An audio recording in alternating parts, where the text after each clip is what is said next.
Hello, everyone, and welcome to altPOV.radio. Today, our guest is Thom Reed. Thom is a UFO abductee whose family has been at the center of one of the most compelling UFO cases ever. He is the son of the late Dr. Howard Reed, a Connecticut attorney and politician who was supported by Senator Christopher Dodd in his run for office. Thom and his brother began experiencing strange events in the 1960s, beginning with a UFO encounter. Some of their encounters were witnessed by others and investigated by UFO researcher J. Allen Hynek, and who was an astronomer and consultant for the Air Force on the subject of UFOs. The Reed brothers' encounters include memories of being taken by strange creatures and examined. They describe ant people and strange-looking humanoids as well as part of what happened to them at this point. Now, the Reed case has been classified as a close encounter of the fourth kind, which means a UFO event in which a human is abducted by a UFO or its occupants, and also with physical evidence. And what's fascinating really about this case, and there's a lot of fascinating elements to this case, but this didn't start and end with that incident in the 60s or with a couple of incidents in the 60s. This has been something that has been had a life of its own for 40 years. And Thom and his brother and family members have dealt with this, and Thom has been an advocate of trying to get people to understand this better and understand what they, not only what he and his family have been through, but to try to cut through all of the to get to the facts of what really happened. So, Thom, I want to welcome you to the show. It's really a pleasure, and we wanted to have you on for a while, so thanks for joining us today. Thank you, Jack. I appreciate the introduction. And that really sums it up pretty well. I have been trying for a long time to make sense out of something that is very complex and it's very busy and involved. There's a lot of layers to it, and I appreciate the Skype today too, because I have some documents. I'll be able to show some things and maybe bring some things to light that weren't very well explained or easily understood before. I'd like to start with what really took place in a little town in Massachusetts it's Sheffield, Mass. It's actually borders Great Barrington, Mass. And another borough is Egremont. In 1966, and this is the very first encounter that my brother and I were really involved with, it was September, and there had been some sightings and talk a little bit prior to this about a craft over Lake Mansfield, which wasn't far from our home, about 7 or 8 miles. But on this particular night, and it wasn't that late, it was maybe 6, 7 o'clock, it was pretty bright out. This craft was seen, and it's reported. It was given a classification, actually, on September 1969, by a handful, I should say, and then others from the Egremont Country Club, and about a dozen or so eventually came forward that day, seeing this object, what they said was performing acrobatic movements unknown or not a bit impossible by conventional aircraft. We saw it on our property. So this craft actually that was witnessed by these individuals in Egremont, Mass, saw this thing descending over our property. With that said, they didn't know who to call back then. Sheffield had this one little police officer in the back of our restaurant area, and so what they did is they called WSBS radio. So WSBS radio broadcast the fact that this sighting of the craft was seen descending over our property. That is the roots of it. That's where this whole thing really started. Now, this is the actual top of the display that's in Roswell. And this was modeled after not only what we saw, but what others saw descending over our property. Now, the light on it, obviously, was just added. We don't remember that. We remember a glow coming from it. But it looked like a turtle shell. When we first saw it, it had the appearance of hard. Wasn't a shiny chrome. It looked very tarnished. Some maybe discolorations in it. But this is very close to what it looked like. And it actually sits in Roswell. This is the second one in case anyone gets dropped or broken. So, with that said, that was the roots of it. And 1967 was a time when my brother and I were in a room, and he had the top bunk, and I was actually looking out the the window underneath the bunk. We had a new radio clock on the left-hand side, so we were talking a bit more. I used to go to bed early. I had a long walk to the school bus. And so it was a strange feeling in the room. It was like a dead calm. I use the word 3 moons. Like if you want a full moon, you can stay out later. You can actually have that extra drink. There's something, it's not an anxiety. There's just something in the air. And that is something that we felt a lot, almost like a barometric change in pressure. You live in Florida. In the eye of a hurricane, it's lighter. There's something that's quiet, it's dead. And it was like that. Yet there was this little vibe. And I was looking out the window, and Destination America ran that Discovery Channel Alien Mysteries we were in. They actually did a pretty good job with that particular flash or light that came through the window. And the next, I was in a conversation with my brother. I remember looking off the side of the bed to get around the post so I could see what was out the window to get a better look at it. The next thing I remember, I'm standing up, and not willingly. And then I felt like I get hit in the chest with like an ocean wave that hit to the chest, and felt inverted. And my brother came running down the bunk bed steps to tell my mother I was no longer in the house. And so we remember a lot more from that, but I don't want to get too busy with this right now. And then in '69, my mother and grandmother, my brother and I were coming back from Butternut Basin Ski Resort. And this was really the last time it really happened to us in Massachusetts until the aftermath and so on that took place in Brownsburg with my brother in the Kokomo Boom. But I had been riding in a competition, and my saddle came loose. I was given a brown ribbon. And so I guess I was kind of upset. So my mother took me out to get a burger and some ice cream and, dry those eyes of mine. And I was actually riding with a 4-H club. And obviously, want to hear something funny? I was actually riding tall gray. That's funny. That's ironic. Yeah. And it wasn't our horse, we were riding someone else's. And so, I know. And so we were coming back in the station wagon after having a little bite to eat, and I was giving my brother a red little fireball, and my grandmother turned around in the car to remind me he was too young, he could choke, that kind of thing. And off to the left were all these lights, and what looked like my grandmother referenced it as looking like a flying strip mall. We don't really know how big it was. It could have been a smaller thing. Maybe it was behind the tree limb. But it went up on the hill. The trees are up on a hill. There was like a wall of dirt, and the trees were way up here. So you really couldn't tell how big or high. It was just a lot of light was coming through it. And oddly enough, our car did come off to the right side of the road. You could hear the stones hitting the tank and underneath the car. And it came to a stop. And then it was a dead calm again. And then it was almost like it was almost like a mirrored existence. I mean, that's how, it was like the sound was off and everything around you was a screen. It was like just weird. It was just dead. And I don't know how long we were there, but it was a while. I remember we were getting scared. There was something really creepy about it, something different. And there was this eruption of crickets and idiots, and everything just got really loud.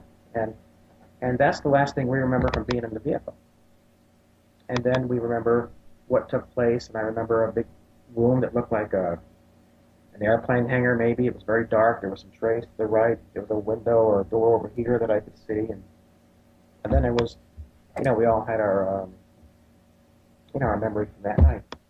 And after that, my grandmother was found by me, actually walking aimlessly in the middle of the road.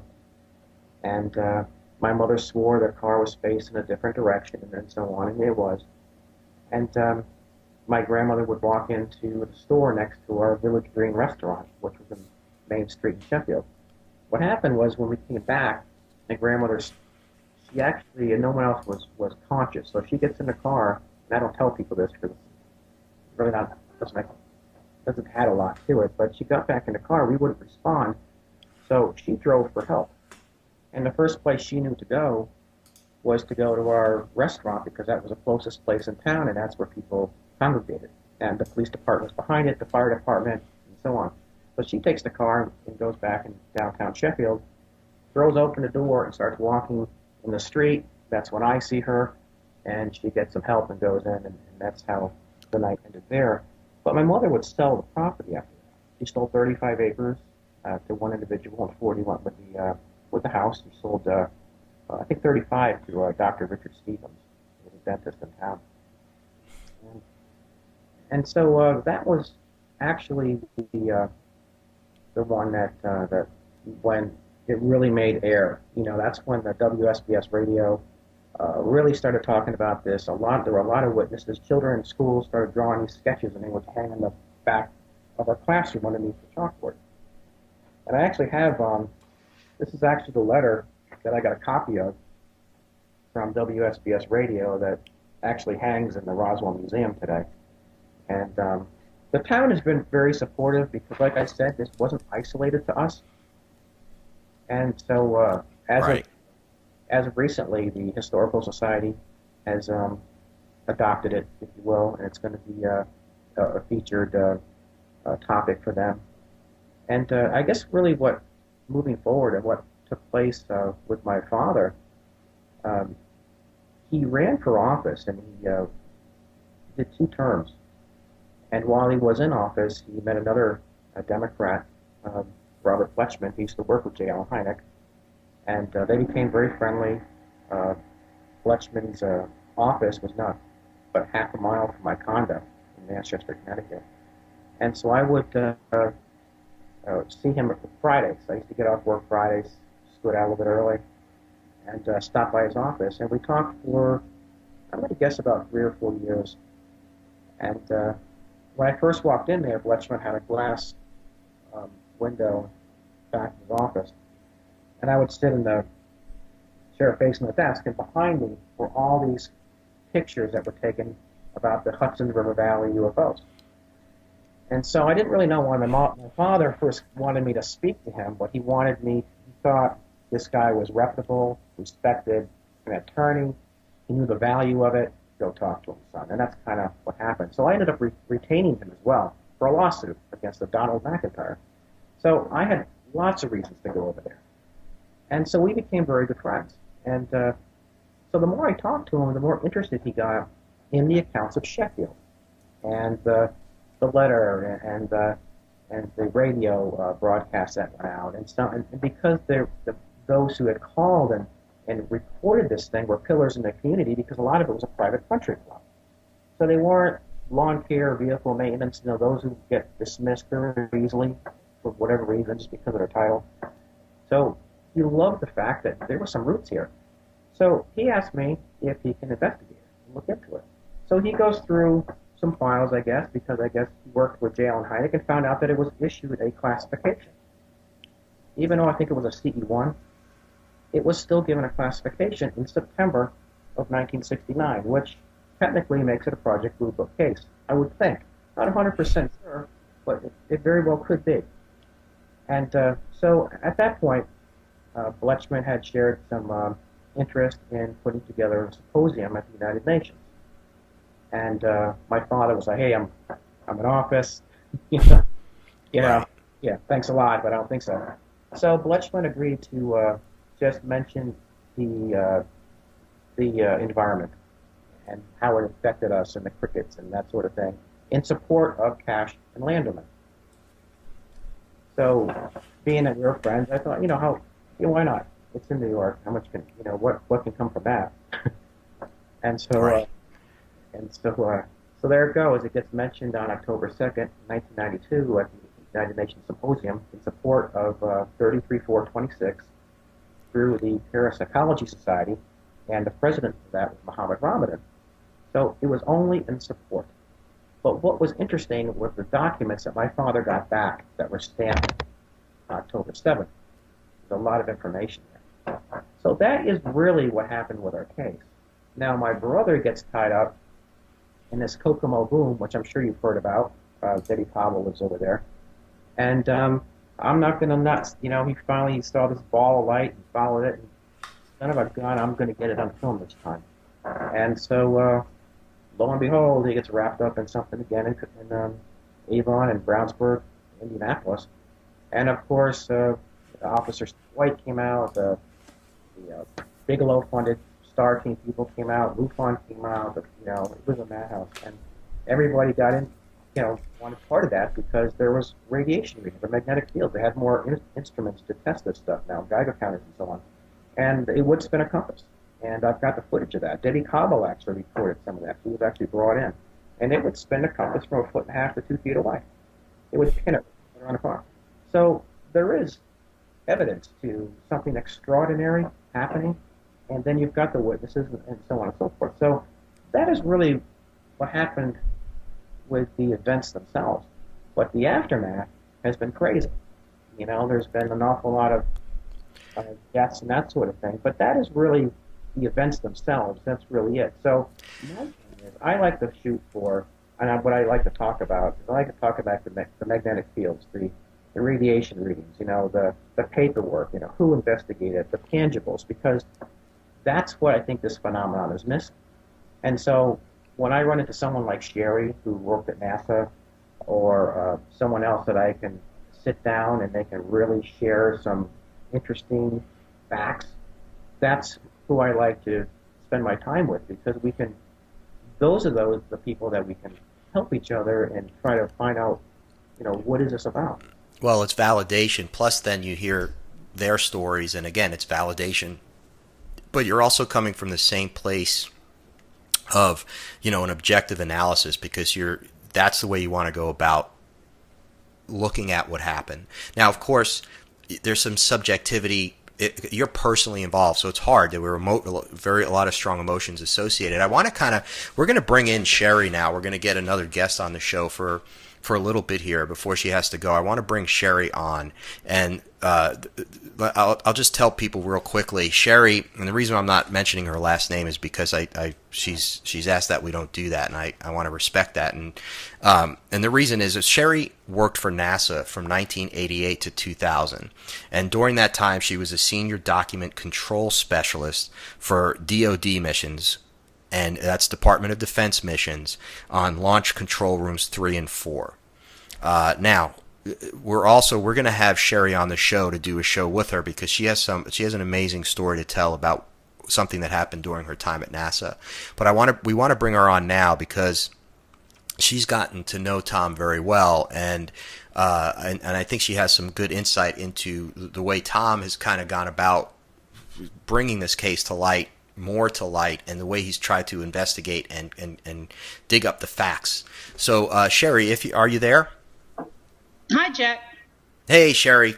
Thanks for coming on. Sure, anytime for Thom.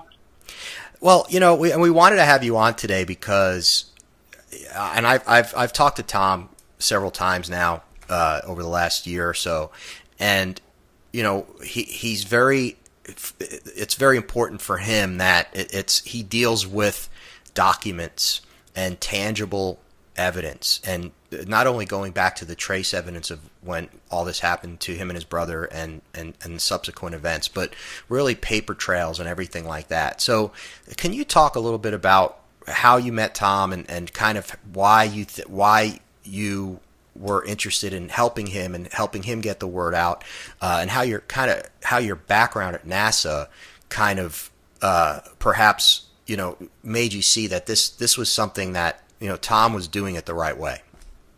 Well, it was kind of funny the way Thom and I met, because we had a mutual friend, and I happened to have been over at his house with my husband one night, and Thom came bebopping in, and we kind of clicked just like that. And I said, hey, I know about your story. I know of your story, but I want to hear it from you.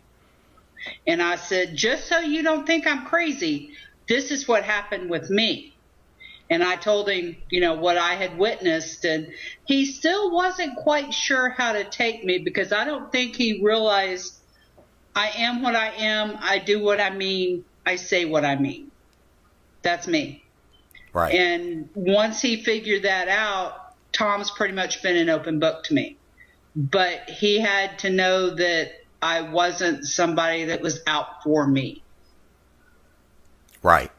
And then, so when he told you about his case, what was it about that made you were drawn to trying to kind of helping him with that? I vaguely remember it. I mean, Tom's a few years older than me. I think he's like 3 years older than me. Growing up in Alabama, I had often heard about UFOs and the Blue Book and the whole 9 yards. And I swear I have a book somewhere that has his story in it from when I was a kid.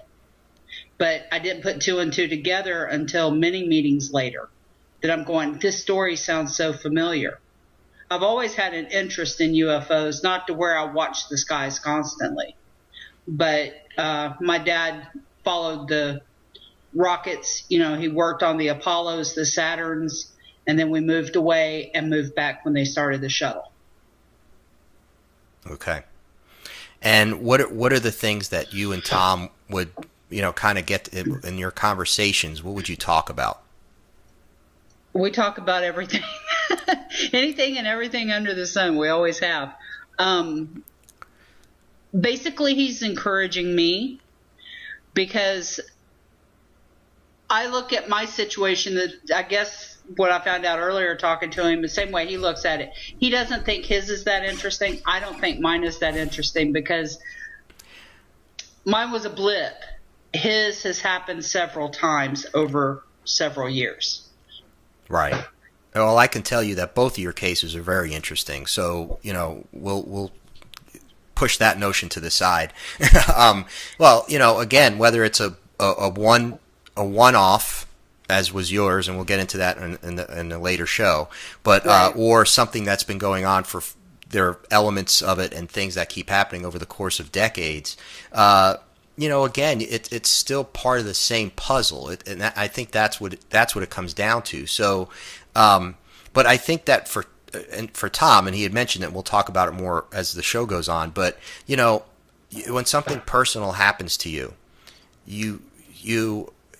it affects you, but you're also you are concerned about the way the outside world views you because you're human.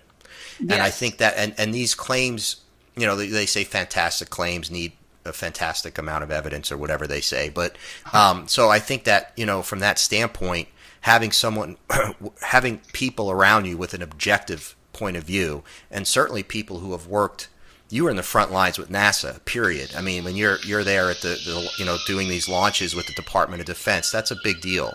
So, I found it interesting that, and I find it interesting that Thom has a lot of faith in you as someone who's a confidant and a friend. But again, I just wanted to kind of get your take on, when Thom talks about the documents and the reams and reams of documents and how this is his case tends to get into the political a lot more. Oh, yes. So how did you feel about that when you started hearing all this?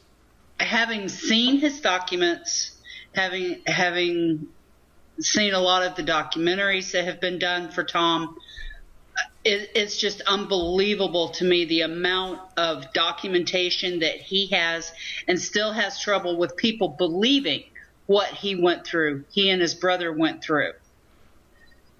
And that's why I kind of feel like, wow, I've kept my mouth shut for so long, and it's hard for me to start opening up about it now. But Thom is encouraging me quite a bit. Good, and which is great. And and again, I just want to tell the audience that we're going to have you on in a couple weeks to talk about what happened to you. We're gonna go on for a little while here with Thom, and I know, Sherry, that you have to leave. But you can hang out for as long as you want and listen to as much as you can. But I just want to thank you now for coming on and kind of supporting Thom and giving that point of view, which I think is very important. Thom knows I'm always here for him. Thank you, Sherry. Thank you, Sherry. Thanks for being on, and we'll be talking to you more at length very soon. Okay, guys, sounds good. All right, Call take me later, care. Thom. I will. Bye. Okay, so Thom, that was very interesting.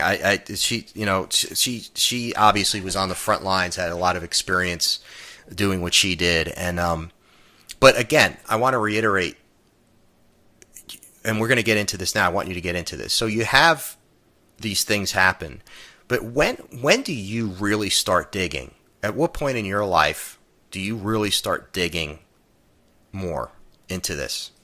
Well, we came from, I would have to say we're a dynamic family. My father was in politics, a lawyer. My mother ran a radio station, landowners, racehorses. You have to keep your mouth shut. We made promises, certainly with respect to my father's political career, which I think in some respects helped me because I helped him run his campaign. So I saw early on just how ruthless media can be. If they want to go after a candidate and they've got an agenda, doesn't matter what he says, they're going to throw him under the bus.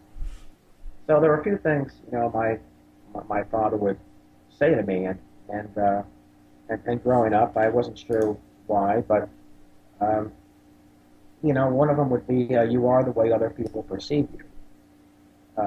He would be nervous running for office because you've got this young, hotshot kid jumping out of a, $150,000 Beamer who doesn't know anything about what he's talking about.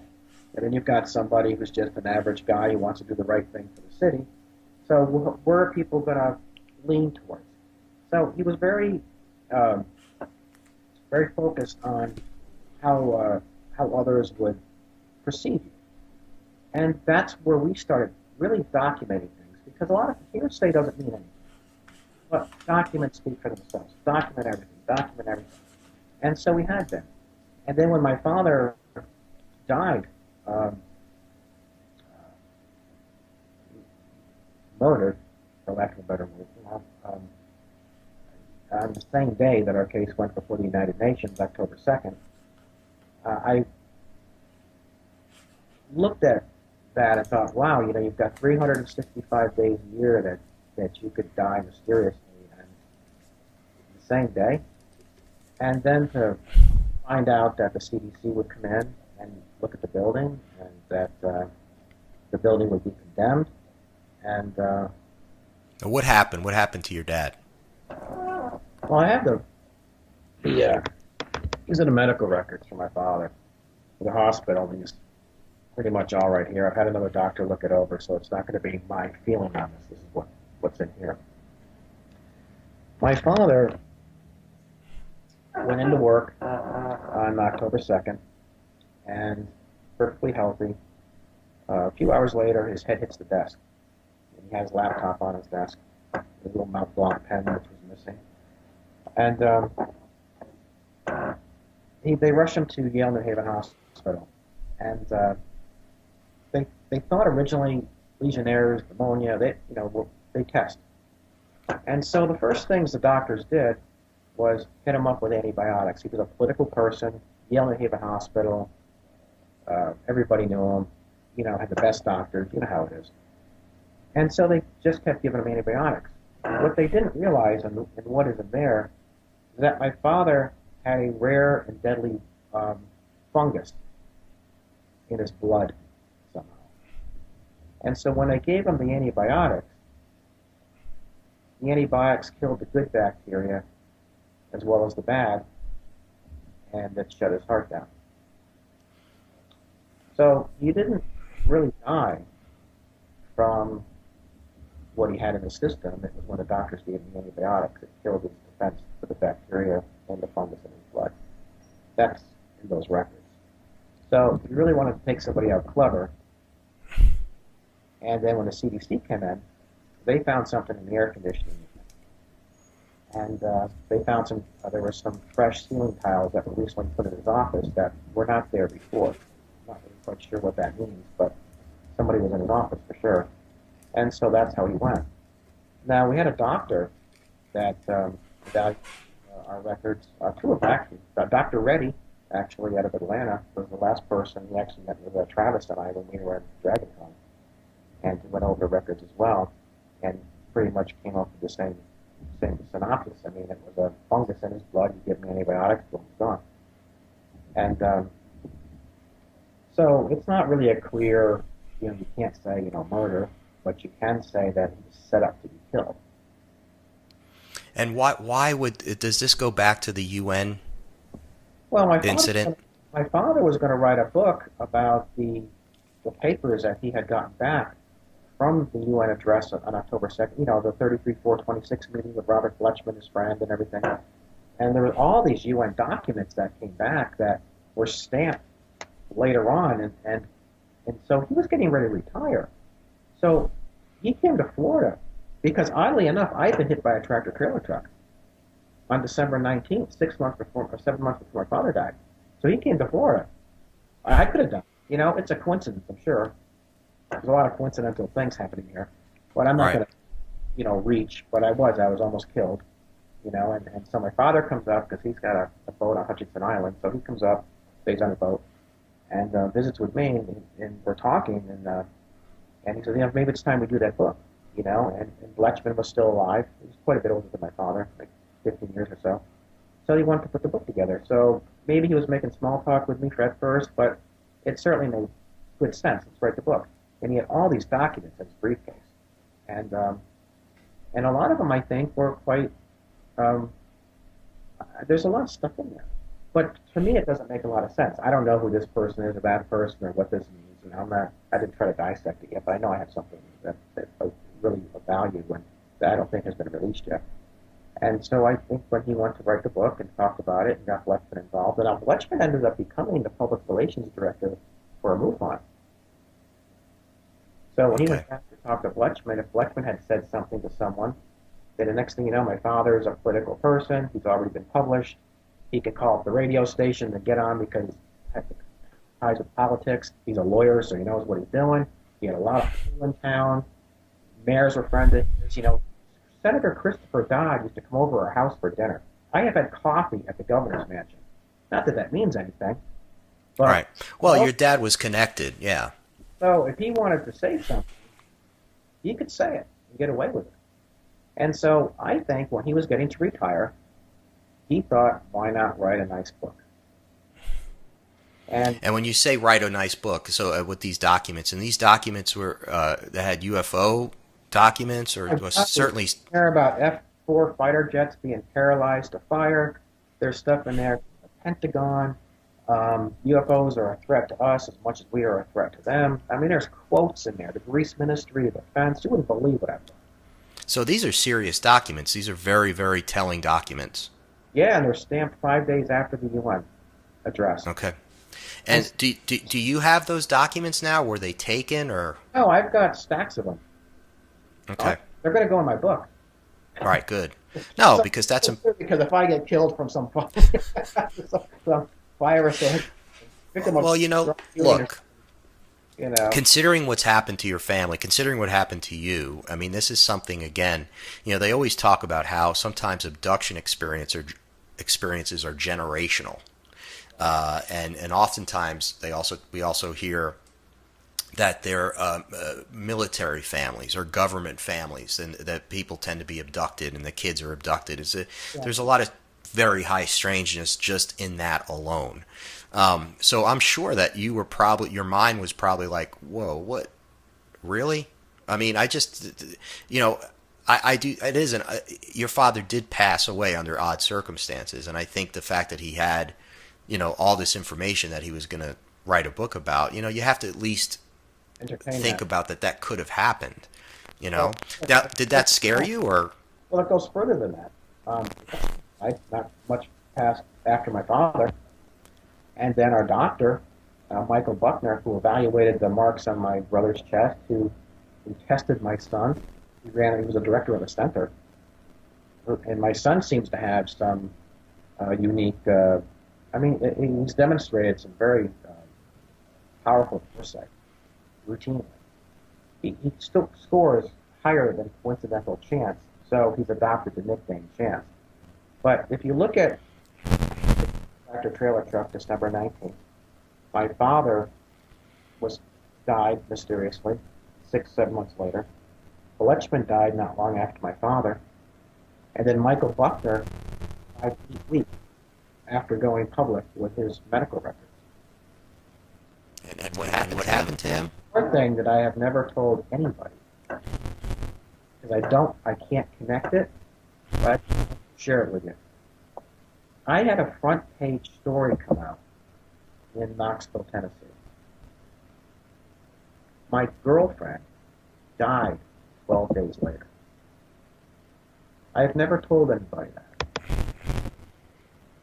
Wow, wow. And was that those under strange circumstances? Or? She was, apparently they found sleeping pills and liquor. But she had just had a baby.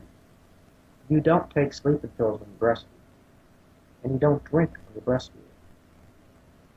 Right. And you knew her better than anyone, so you knew she obviously you thought she wouldn't do that. I can't hear you. You thought that she wouldn't do that, something like that. You knew her pretty well, right? It's all fuzzy. Okay, we'll probably keep talking. This will go away. Okay. Yeah. So, if you look at it that way, it's been my girlfriend, Fleckman, the doctor, my father, and what I believe could have been an attempt on me. Now, am I going to jump to conclusions and say it's all tied in, it's all part of it? I can't say that because I don't know. But I can say that I'm not one to believe in coincidental events. Certainly not one to believe in 5. Exactly. Now, I've had an FBI agent in my home. He investigated the Sarah Palin email hacker from the University of Tennessee.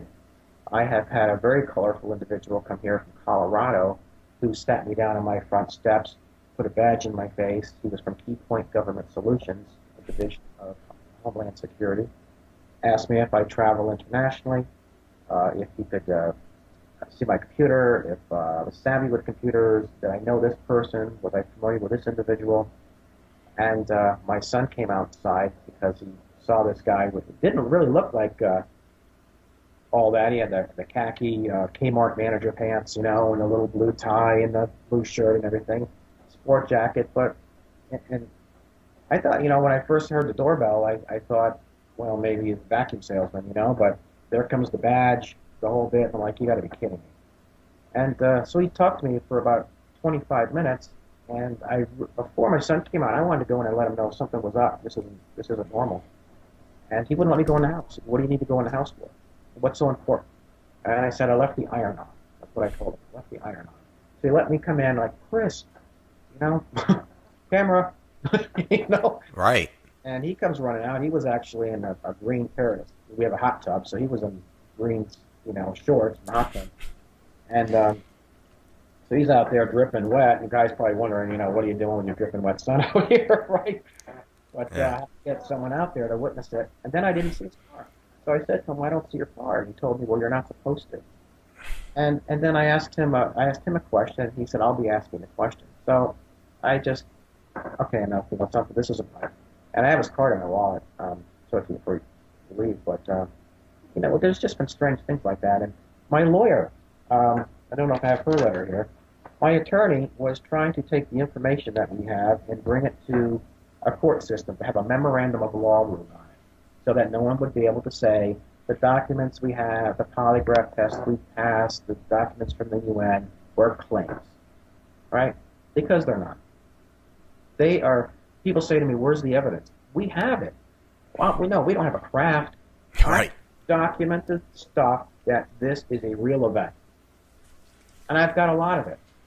And I'll do a PowerPoint presentation in Murfreesboro, Tennessee, and I'll have some cocky little 20-year-old with a sloppy pen. You know, Thom claims to have. I didn't claim to have these. These documents speak for themselves. And so I hired Debbie to bring these down and have a memorandum of law ruled on them. And we were on our way to the town hall, and we went. She knew some people at the DA's office, and we left there, and we're getting what we needed to have this done, an appointment with a judge and so on. And on the way back, we had an SUV following us, and she actually wrote about this. I actually have her at the police report on this too. We were run into oncoming traffic by a black SUV. As crazy as it sounds. We saw it behind us. We were going towards Farragut, Tennessee, and we went to Seven Oaks, and this thing took off and went back up the street. We came back around. We waited, looked both ways. No one was coming. We were near Home Depot. Took off this way, and we're going back the same way we came, just to see if it was following us, because it looked odd. This thing comes barreling down about 70 or 80 miles an hour on a main road. When I'm saying a main road, I mean, speed limit's 45. It's like, all the stores, shopping. Flies up beside our car, screams. So I was actually driving her husband's Lexus while she was filling out some forms. Swerves into the car, screaming at her, "You back off!" And we turned in. I turned her into the medium, hit the brakes just before I got hit by a vehicle. So what do? We leave and we tear out of there, and we find 2 police cars at a burger place. We pulled in. He takes off. So we went down and we had to file a police report on what happened. We got his license plate. We got his license plate number and his name. His first name was Michael, and he was a hired private investigator that was told to give us a hard time. Now that doesn't mean anything in itself, but it's the dates, it's the timing. Who would do that? Who would hire a? He would not. When he went to court, he would not reveal who hired him. Now that's interesting. So then you've got the FBI agent that my son and I were folding clothes in the bonus room. He comes in, walks right into our house. Now, you would say, okay, well that certainly doesn't make sense. But we did not have a car in the driveway because the roof on my car had been cut. I was at a movie. I came out and someone had slit the top of my 350Z. So there was no car in the driveway. So it appeared that no one was home. And we were just folding clothes, no music, just sitting there Sunday. And the door opens up, and I've got an FBI agent in my doorway of my bonus room.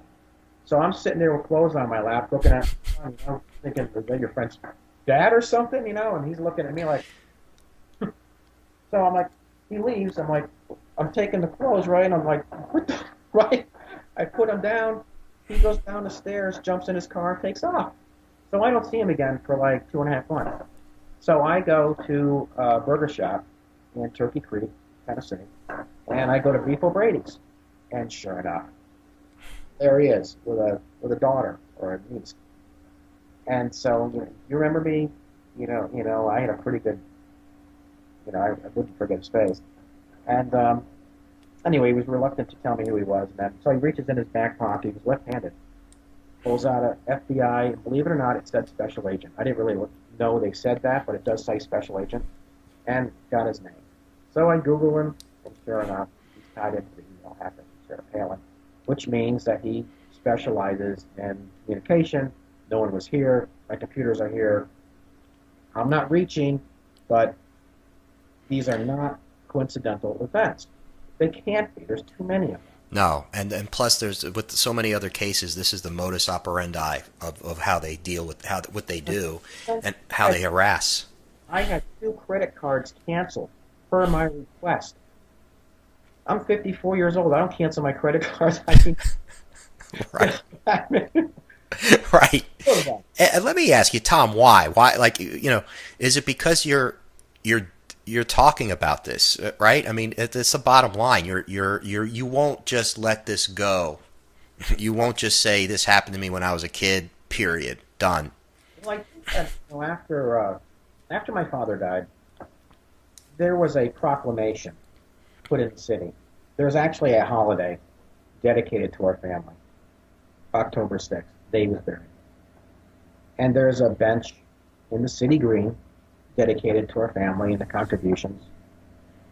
And my mother still lives there. And there's a lot of... my father knew a lot of people that are still... I'd like to know what happened to your dad. There's also a mayor of Bridgeport who was a big Italian guy, trying to help us out a little bit. So, I think after he passed, and there was such a legacy with him, that, my brother and our family we know that he was on to something, and his time was cut short. And so, how do you pay that forward? Do I condone it by not doing anything? Do I act like a little patsy and go, I'm scared, I'm not going to say anything? Or my brother, who's an ex-Marine and fugitive recovery agent, who's got more guns than the local store here, And now I'm pretty stocked up myself. Um, we've got the bulletproof vest. I know it sounds silly, but we do. Um, and say, look, let's do what we can to bring the facts out. Let's not let it turn into a circus. Let's not talk too much about the abduction end of it. Let's talk about the facts of who's involved, the names. Let's start calling people out. And yeah, we have a very, what happened to us was definitely off-world. But at the same time, my father also was very adamant about it being part of the bigger picture. He'd say to me and my brother, this is way back when, that what happened, what we saw, was closer to home than we realized. And my father would have known. Now, I didn't believe him back then. I'm like, no, you know what I mean? And he's like, no, underground. So my father thought, and he could be wrong, but if he's wrong, why is he gone? Unless it just had to do with documents that he had. But this is what my father would tell you. Okay, Sheffield, Massachusetts was about an hour and a half to, and we're talking driving, to maybe Pratt & Whitney. We were about an hour, it was actually closer to Command Aerospace, but the drive there would have taken longer. Groton Navy Base, or the nuclear sub, 2 hours. Nike missile sites in the hills in New England, you know about that. They're all over Connecticut and Glastonbury and New England. And then there was a nuclear power plant, or nuclear power facility. I'm not really sure what they did. So you had Pratt & Whitney, Command Aerospace, Electric Boat, the Naval Base, Nike missile sites. And you know what? You had near the airport, Bradley International Airport is kind of where some of this is, with a KMD. Now, yeah, it would take you that long by car, but by air, plane or whatever, it was 5 minutes. So you've got all this, the airport, Hartford and all that, but then about an hour and a half, maybe, as a crow flies, hour 15, you've got this little secluded little town of Sheffield. And our house was on top of the mountain. Our property was, you drive down Route 7, our house is up there. So if you had a no-fly zone and you had Nike missile sites, that tells you right there that government has been working in those mountains. Otherwise, you wouldn't have Nike missile sites buried in them. But you never see them do it. Right. And the backside of our hill was nothing. You could drive Jeeps and nobody would ever see it. So my father really would attest that what happened was a joint venture. There was a lot of activity back then. New England had a lot of stuff. So if you had a craft or two that they found or they were working on, that they were doing something underground, and what we saw that time perform these weird acrobatical movements, drawing attention to itself, probably wasn't on purpose. Right? It was maybe trying to operate it, and that's why it drew so much attention, because of the way it was moving, and then descended on our property, on the backside of our property, which is where we saw it, because there was something underground there. Now, that's an assumption. I don't know that to be true for sure. But right. What we saw going down Route 7 that night, too, those trees were it would make perfect sense. Right. So that, so there might have been a joint type of thing. So if my father got some back supporting that, right, that might have been it. Right. Yeah, and yet, when I think about the 60s, the late 60s, and also the early 60s, I think about Exeter, New Hampshire, the huge UFO flap there, obviously Betty and Barney Hill. So, I mean, that New England definitely has its history. But it's also interesting that, you're talking about, we're talking about decades here. So we're talking about the 60s, everything that was going on then, and the 70s, the 80s. And so you've been involved. This particular case has crossed over decades, and during those decades, some things may have changed. You don't know. You don't know what the landscape, that dark black landscape, looks like over the course of 40 years. Right. But Thom, it's amazing to me that you find your story boring. Well, it's not. I could make it. I could tell you things that To be honest with you, I can tell you something I never told anybody. Um, when this happened with my brother in 2009, I mean, this was investigated here at the house too. The other thing was it didn't just happen to really my brother. Around that same time, something happened in his home. And I talked to Lori Wagner about it because she actually filmed some of it because I do keep it quiet, but it's one of the things I can't I can't tangibly support. I always used to go by what I could do. Right. And this sounds bizarre, but when we were younger, there was what we felt to be a manipulation of gravity. There was a lighter lift. And I was actually in this room. I'm actually in my bedroom, outside my bedroom. And right after this happened with my brother, when his son was turning 5, which may be a coincidence, because that's how old he was. Another coincidence, right? Mm-hmm. We had something happen in this house, and I was laying in bed, and I had just bought sweatpants. And so, I really didn't, it was summer, I'd just throw some sweatpants, sure, watch TV, fall asleep in my room, right? And I woke up because I couldn't breathe. And I had what felt like a cork in my throat or something. And I was trying to get my breath. And when I realized my feet were up towards the ceiling again.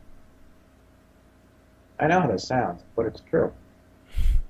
And I'm sitting there, and I'm realizing that my pant leg, my loose-fitting sweatpants, are not sliding down my leg. I actually tried it later on because they should have. Right. And at the same time, I can't breathe, so it was like there was a weird atmospheric thing, and I was just barely enough to get breath. I actually turned and was going towards a window. And over near my window over here was where I had my tanning bed. I actually remember looking down, I could move my head and see my tanning bed. And I was able to turn this way and see the clock. And I was panicking looking at that clock because I really couldn't get a good breath. And I knew if it turned another minute, I was probably going to hit some brain damage, right? Because I can't hold my breath for a minute. And next thing I know, I'm back in the bed, on top of it. Now the room's dark. I run into this, behind this door right here is my master bathroom. I ran in there, I sat on the toilet, and I was throwing water on my face. And just in awe of what just happened. Because to me it was, this really kind of happened with my brother just recently too, with this whole thing. And so we used to think, well, maybe he just got caught up with the Kokomo boom. But if it was just that, then why did this happen here too? And it gets better as far as, that's crazy. So I hear a scream. I go running out my hallway, and my son is sitting up in bed, drenched in sweat. He said that he saw what looked like a silk pillowcase hovering right over the top of him, a few feet above him, that looked like about the size of a pillowcase, but like silk. It just looked like it was part of the room, like it just almost like a window. And he doesn't know why he was so scared, but something had triggered him. And he's a quarterback. He's a football quarterback. And he's a pretty confident kid. And so he screamed. I ran. I'm hugging. I'm holding him. His friend, who was visiting from Florida, they lived in Jensen Beach, was on the floor on a mattress that we put down for him because he was visiting. And he said, yeah, I saw these lights coming in the window. I tried to wake him, but I don't know. Next thing I know, I was asleep on the mattress. Now, this is 2:30 in the morning. So he calls his mother and has her pick him up because he's mind blown. That happened right here. There were marks. And a lot of people say, could you move anything? I can tell you exactly how it felt. It felt like when I would move my hand, it was like somebody was holding it, and I had to force it outward. But I was able to do it to the point that I was able to grab onto the headboard of my bed. So it was like I was pushing against a force. Again, that's a pretty strong lift. That is a field that goes around you. When I felt myself level out, I was aware enough to say, there were hands, there's a board, what am I feeling? Because I knew what was happening. I was Right. aware. I could not feel anything underneath me. I was having a hard time taking a breath. As a matter of fact, the only time I ever talked about this was about 4 or 5 years ago. And it was actually Robert Morningstar actually wrote about it in the Digest, UFO Digest. And it felt so strange to me. And Yvonne asked me about it. And she said, well, were you, being taken out the window? Were you? And I don't think that I was. In some respects, I don't know why. I almost feel like I was in the process of a reality flip, if that makes sense. Like it's hard to explain. It was just the strangest thing. But I don't talk about it much because it's one of those things that I can save for my book and so on and so forth. But And that took place in 2009? no, that was right after my brother. It was I think it was February 2010. Okay. It's documented. I mean, it's Kathleen Martin Mm-hmm. actually found some of what was originally reported. It's actually, I think part of it's actually in the book that she wrote about, and that is in her abduction files. So, Have you researched, I know you've done a lot of research, but have you tried to, when you talk about other abduction cases, well, obviously Kathleen's very familiar. Kathleen Martin, for our audience, the niece of Betty and Barney Hill. So obviously she's very familiar with abduction cases, and she's dedicated a good part of her life to researching that and researching other people's experiences as well. So, Thom, have you looked at other cases and had aha moments where it's like, oh, wow, okay, that sounds familiar? yeah, there were a couple of things. There's a few that I support a great deal. Travis being one of them, Debbie Collins, who I admire greatly. And there were a couple things that, like what happened in '69, what I could tell you from that. Now I'll tell you one more thing before I. What we saw in for the book, 66, 67, and 69, that little craft that this is like a perfect example of. Okay. This was not what we saw. I'm sorry. This was not what we saw in '69. 66 to 67, we know for sure that it was this. Now, this was also seen in '69 because it was reported, and that's when the one that went out on WSB's radio. But what we saw ourselves from that station wagon incident looked more like a hangar. Looked more like a huge hangar. Now, when I talked to Travis, he remembers being in something a large hangar. What we saw in '69 was a heck of a lot bigger than this. So we think could it have been that we were housed or we were at a location where this was being worked on. When I saw the inside of this thing, and it had I'm going to hold it this way. Mm-hmm. If we came in here, which I'm assuming we did because it did have something, I can't really explain how we got in here, but we went like this, like a question mark. Like we actually came in and walked around this way and came out like that. And this was the part where the screen was shown. It had a willow tree. I mean, why a willow tree? I have no idea. Now, so when we came in, there was a large open square area here, and we were taking around this. Now, when I was going around this way, my brother was in front of me, and I went past him, and he had a being or figure next to him, and I passed him. And when I looked back to see him, I couldn't see him. That's how I remember that it turned, it closed, because I kept looking for him, and I could not see him anymore. He was out of my sight. And then came over to this top piece right here. And this was very dark.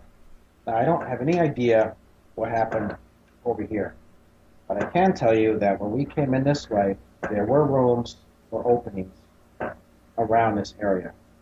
And then I stopped right about here, and I was taken over here for a moment and brought back. I never went any further than this. There was a table here, and there were occupants on each one of these tables, and there was a screen up here that went probably almost the distance of that. And I remember it vividly. I can tell you this, that it, and this again, this was not hypnotic regression. This was all conscious memory. I rode my horse up looking for this within a few days later. Now, 69, what we remember, was very tall. There were some lights, almost like windows, very far off to the left, maybe like 4 football fields. And there was a wall not far from me on the right. And there was a doorway in front of me. Now, the figure had come in a little bit. I don't know why I knew to walk this way. They didn't look that different than human. You know, they looked, I was young too, so everything looked bigger to me. So I'm trying to keep it in perspective. But they weren't people were referred to as, grays. It looked like maybe, there's a hybrid type of thing going on, but this is what that was. Right, so they were humanoid. Yeah, I think so. And I went off to the right. I was 9. I went off to the right. It took me down a hallway, and I was walking in front. It was kind of behind me, and I did get a grab on the arm, and it was a strong grab. I remember that. And the walls were extremely high. They had to be about 15 feet high. That was a craft of size.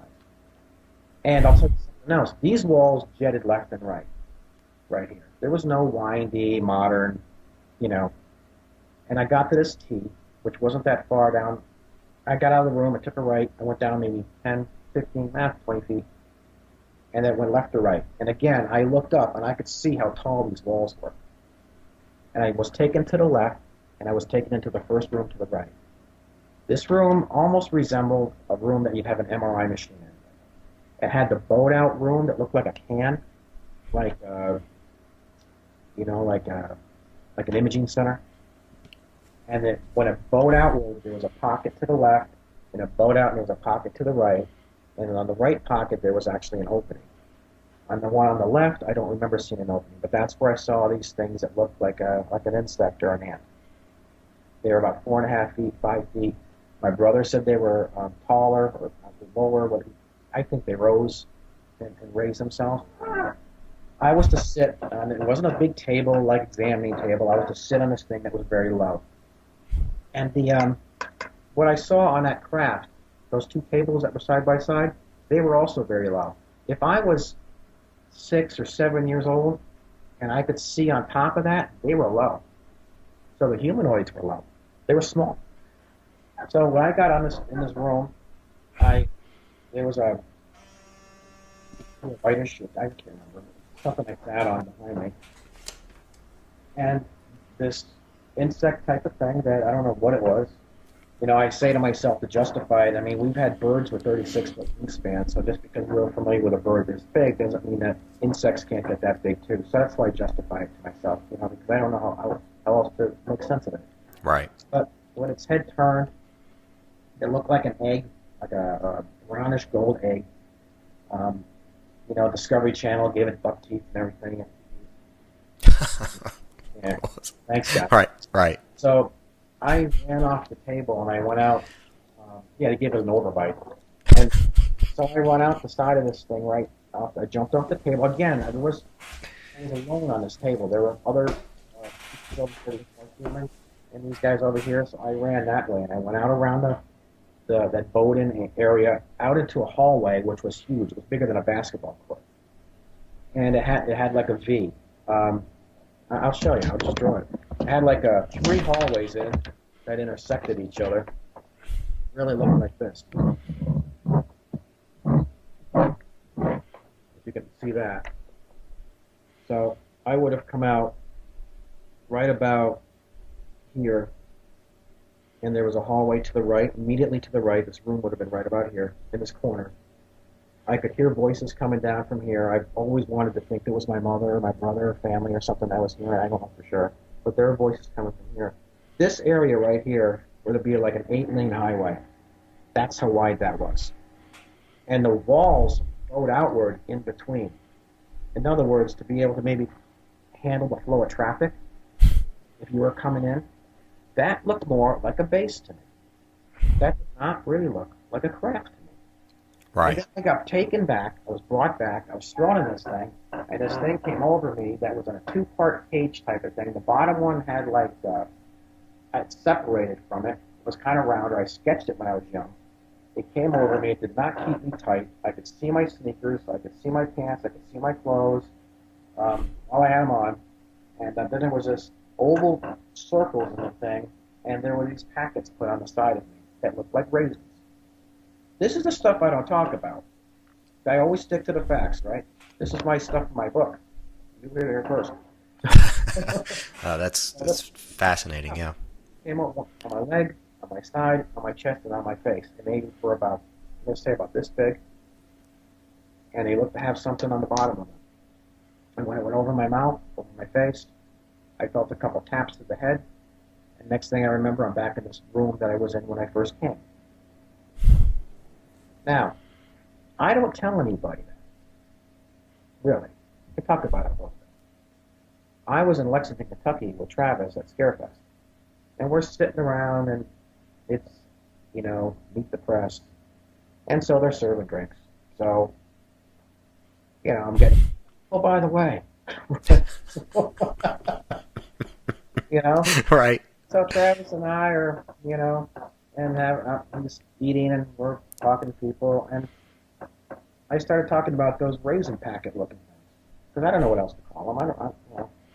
And he says, it's funny that you had 3 of those put on you, because I had something very similar put on my mouth. And I said, you're kidding me. And he called it a black spear. Black spear. And I thought to myself, really? Well, why would I have gotten 3? And he said something to me that makes perfect sense. If they were trying to use that to anesthetize you in some way, put you out, and you were a child, they would have administered it slowly over the distance of your body, not if you were an adult and just been more apt to give it to you at a stronger dose just in one spot. If that's the case, then that would make perfect sense, because I don't remember anything after that. And I don't think that I was anywhere else but in a base where there was something going on with some joint effort. Right. And so that's what I really think happened in the birth years. Now, what happened, afterwards and happened here, we are all Rh negative, O negative, AB negative, which I believe is the blood type of man originally. We've got millions of animals and species here. There's no way that happened by chance. You would have had 2, opposite sex, and you would think they'd have to be attracted to each other. You can't have one that's, just born and another one that's been around for 30 years, because they probably wouldn't breed. Right. So here we are with what looks to me like Earth to me looks like the Ark. It's a floating Ark. So if there's a reason to intervene or to try to change things, or maybe work on a family here or a family there at a time to kind of experiment with, maybe we went off track, maybe there's something they're trying to fix, maybe we only use a small part of our minds, maybe there's something there that even if we use 15% of our minds, imagine, how much better of a place this could be. Right. Maybe that's the reason for it. But if we were to do something stupid, like blow our planet up, we'd probably lose an awful lot of species of animals and so on and so forth that maybe are here for a reason. Maybe if you look at that from a logical standpoint, we've had 7 extinctions. And look at what we have on this planet. So maybe there's an interest to protect it. I don't know. I've never been told that or had any feeling of that, but I try to make sense out of why. So if man was originally Rh negative, which is one of the few things that Time Life actually found where there was a connection to those who tested higher in remote viewing and sensory, were those who are Rh negative. And then That's interesting. And our blood types also run a full point below normal, which is why we're more acceptable to cold. Okay. Your blood type should not control the temperature that your body runs on. So there is something different. And that, so if I look at it from a generational standpoint, like you alluded to earlier, then we are all of us Rh negative. So there is something. So were we at the wrong place at the wrong time, and maybe what happened originally was meant to happen, but then because they found something in us that was of interest, they decided to capitalize on that over the next couple of years or something. Right. Because if this was by chance, almost by chance, then why did this happen again in 2009 and 2010 as well? Right. Yeah, and that goes back to whoever they're dealing with, whoever they're doing these experiments on. It's something that's a not only lifelong, generational in a lot of cases. At least people say that, and they and so there's something there, and I think there's something to the blood type. I really do. Something with the DNA as well, something in there. So, but again, the whole idea that this could have been a joint, and we've heard this before too, a joint military extraterrestrial endeavor, where for whatever reasons, underground bases. You hear about it in Dulce, you hear about it all over the country, all over the world. I wasn't into that before. I didn't think. It's only recently I'm really starting to think. I'm on track with you. I really do think that's what happened to us. Yeah, and that very well. I mean, and you know, it's with the amount of information that we do have, and the amount of information that you have, you have every right in the world to not only speculate and theorize and when you start putting the pieces of the puzzle. I always say this all the time, putting the pieces of the puzzle together. It's not far out to say the things that you're saying at all, because objectively, when all of these things happen, objectively, how do you explain it?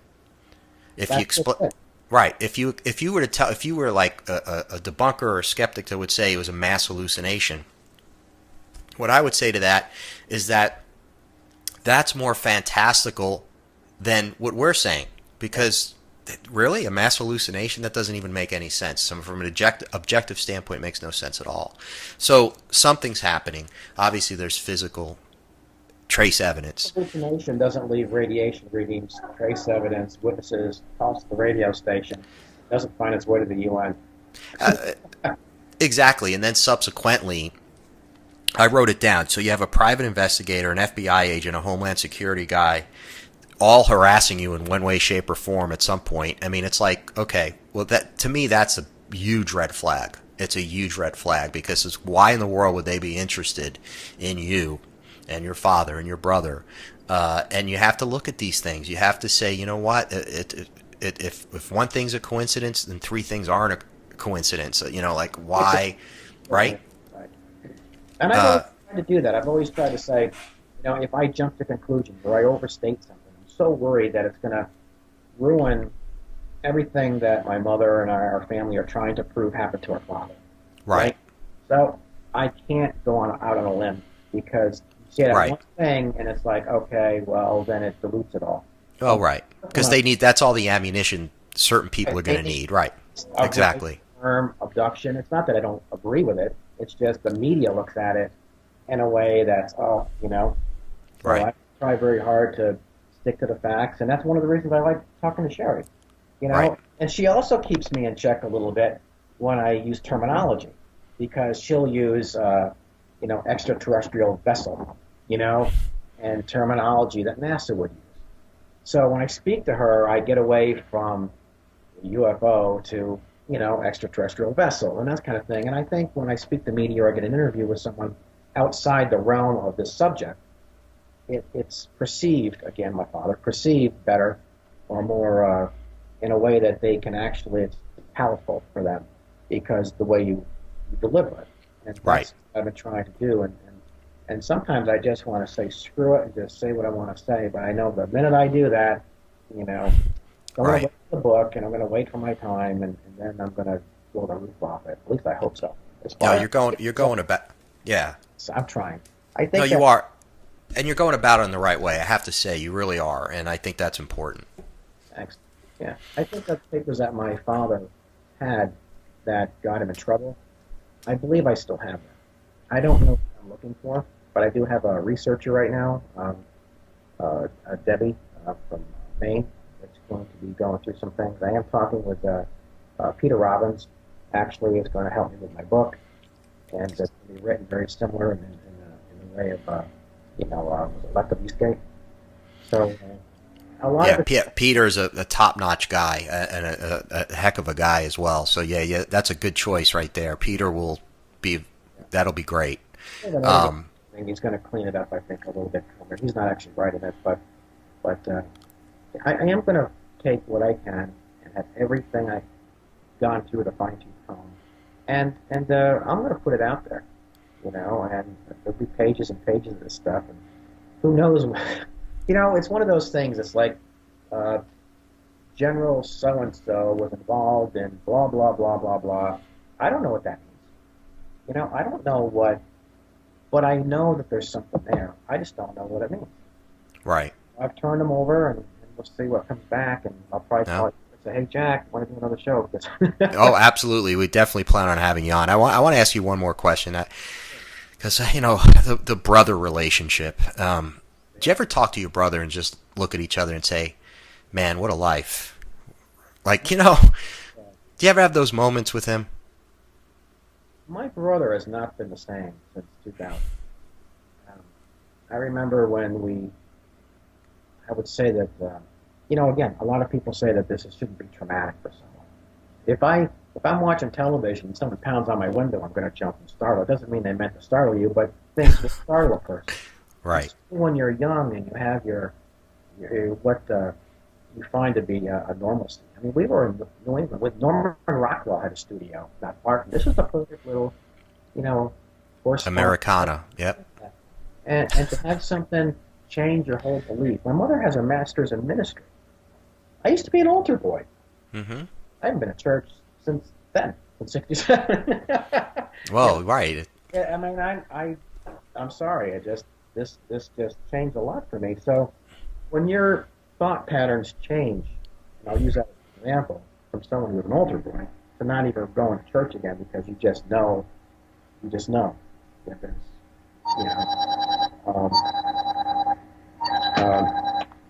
so to answer your question, I remember standing on the hill when my brother and I found ourselves back in our driveway. I was on a hill near the stable. He was where the car would pull into the screen porch area. And we were just staring at each other. And I could see him clearly, but I wasn't moving. I was they told me I was placid, and he was kind of just staring. My eyes were locked. My mother scooped him up and brought us into the kitchen. This was '67.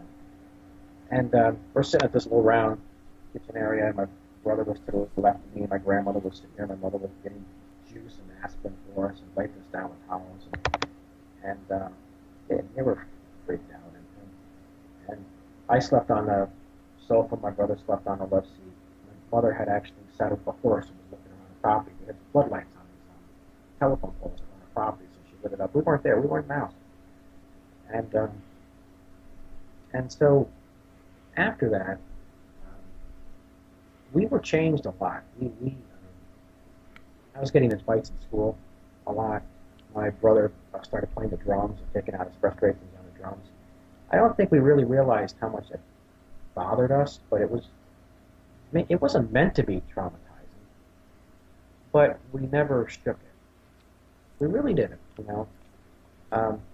Seeing willow trees was a weird thing for me. I mean, I would be reminded, because that's what I saw on this craft, of a willow tree. Yet now, we like willow trees. My brother has a willow tree in the front yard of his home. My mother went and started planting willow trees. I mean, there was a symbolic thing to it. It was first it freaked us out and reminded us of something, but as you grow older, you realize that maybe it wasn't meant to be a negative thing. Maybe you're meant to be reminded of this and pass on the word. I mean, maybe that it's supposed to be shared and right. embraced, not, don't shun it, embrace it. Right. So over the years, you learn to deal with it, and I think we did a pretty good job of that. But in 2009, when Matthew had this thing happen with him during that Kokomo boom wave, I think he really, it was too much for him. He has not spent a Christmas with us since. We've not got a Christmas card, a birthday card. Um, he's coming around a little bit now. He did do when Discovery Channel came and did the Alien Mysteries thing. Really, put his best foot forward and did it, but that's because I had just come out of surgery. Right. Kind of had to, and he did a darn good job with it. And he sucked it up and he did it. But when we did Uncovering Aliens, he pulled a no-show. He didn't want to do it. He didn't want to talk about it. Right. And he had an operation on his foot or something like that. He kind of used that as an excuse because he didn't want to do it. He didn't want to talk about it anymore. And now, being that he does make six figures, he's got a good job. And now if you Google his name online, good luck finding work again, because if he loses his job, he's all over the internet and you can't believe half of what you read because everybody's putting weird spins on it. Right. And so, he's kind of in a tough spot. So he's worried about his job. He's been affected a great deal, and work puts up with him, and he does do a good job, but he's not social anymore. Right. He's very withdrawn, and he wants it to go away. There's actually an article. There was an 11-page story. Yeah, I was just going to mention. Great story, great article. Read that, and Matthew interviewed well on that. And that was the Indianapolis Monthly Magazine. Matt Reed is Alienated. And so now you've got Sheffield, Mass. bringing this into their historical society, and you've got Indiana thinking it's their most historic case as well. So you've got Massachusetts and Indiana both thinking they've got the best UFO case. Right. So you find the humor where you can, Yeah, absolutely, yeah. Yeah, my brother and I, we're trying to repair things, but there has been some. It did us. It did a number. Oh, sure, yeah. Well, I wish you and your brother and your family the best, and I know our listeners will too. It's not an easy thing. You talk about it, and you're brave enough to come out and talk about it. But there's a lot, like you say, there's this traumatic experiences. And let me ask you, for the sake of our viewers and listeners, where can they find out more about you, about the case, and maybe where you're speaking? Give them some information so they can find out. Well, my website is, for this anyway, is ThomReed.info, I-N-F-O, Thom Reed, T-O-M. I spell it T-H-O-M because I'm trying to be able to be found, but it's T-O-M-R-E-E-D.info. And there's a lot on. There's a media page, and there's an awful lot of documents and radio shows and, stuff from Fox in Canada. And it's very informative, actually. And as far as where I'm going to be speaking, I will be at Travis Walton's event in Arizona, Skyfire. And after that, I'll be at the International UFO Congress, and I'll be at Through the Veil in Atlanta. Dragon Con this year again. I'll be at Roswell, and Good. There's some others. Possibly the MUFON Symposium. I'm not really sure about that one. And I'll be up in Philadelphia, and in New York with Victoria. I guess that's the Contact in the Desert, but she's doing something in New York, so I guess I'm going to be up there as well. So I'm going to be busy. And if they want to email me, it's readufo@gmail.com, and I'll try to get back to everybody the best that I can, or they can email me through my website. Okay, great. Excellent. Well, Thom, thank you. Thank you so much for coming on. I know we've been trying to plan this for a little bit, and it was definitely well worth it. I think it was riveting information. Thank you so much for sharing. We will plan. You and I will know. We'll keep in touch, obviously, but we'll plan on having you back on the show when there are new developments. And but please be safe, be strong, and good luck. The best to you. Thank you, Jack. Thanks a lot for. I appreciate you having me on. I know it was a long wait. I was hard to touch with the other day too, so I appreciate it. Thank you so much. You're welcome. Thanks, Thom. We'll talk again soon. All right. Bye-bye.